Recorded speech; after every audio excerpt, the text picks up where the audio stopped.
Welcome to this tutorial on avoiding plagiarism and making good choices as a writer. In this module, there's a video about what plagiarism is as an ethical issue. Here at USF, plagiarizing is considered a breach of academic integrity, which is why it's important to learn how to best avoid plagiarizing. Consequences for plagiarizing can range from a reduction of credit for a given assignment to receiving a double F grade in a course. Graduate students may face academic dismissal for receipt of a double F grade. Double F on the transcript implies or states actually that you failed the course because of some breach of ethics.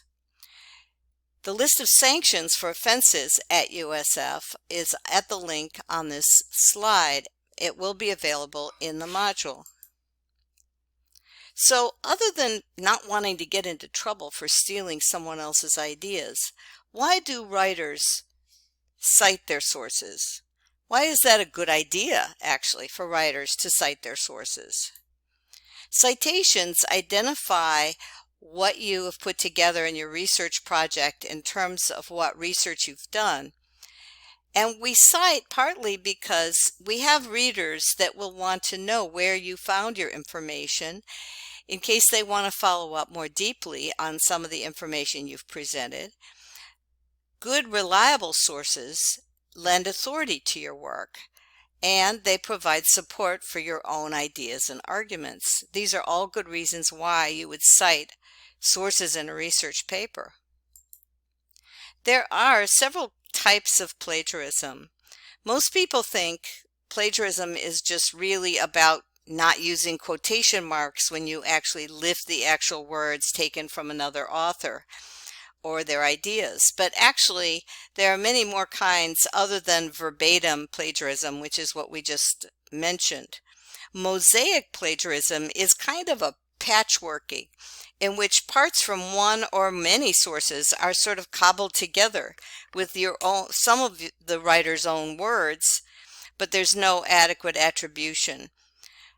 Mosaic plagiarism is often the copy and pasting kind of plagiarism people do hastily to try to put together information. Inadequate paraphrase is where a writer is paraphrasing, but they only change a few words in a poor attempt to paraphrase, and they end up with something less than an actual reworked statement of the original text.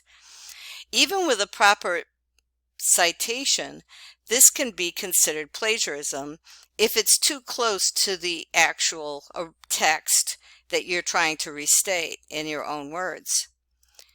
An uncited paraphrase is just to not give the source credit for the idea that it contains, even though the passage has been reworded properly. And an uncited quotation is a direct quote that's used with proper quotation marks, but there's no citation included. And oftentimes that is the type of plagiarism people do out of carelessness in their writing rather than ethical breach. And again, there's a link there that will be made available through the PowerPoint in the module.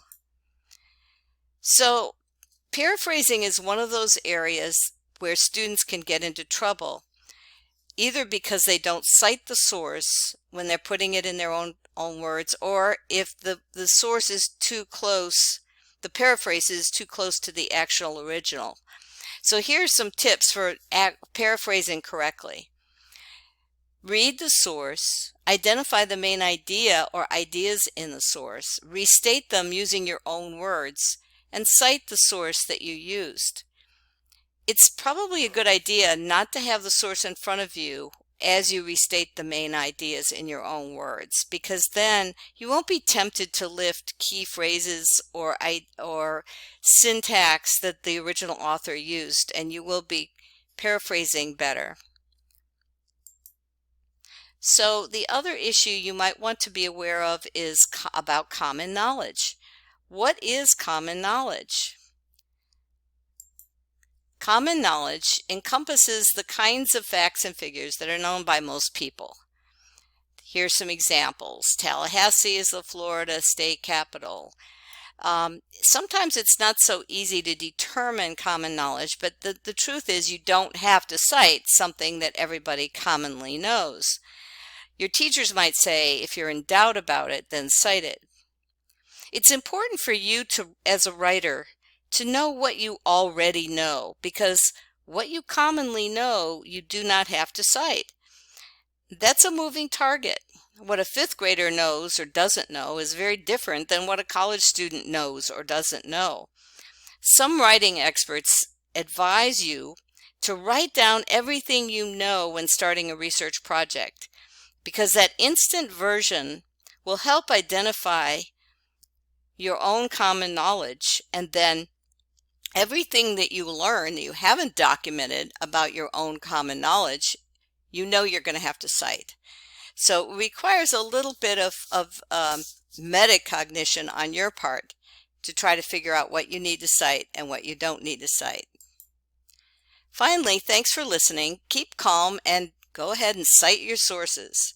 And ask a librarian if you need help with any questions about how to cite things properly.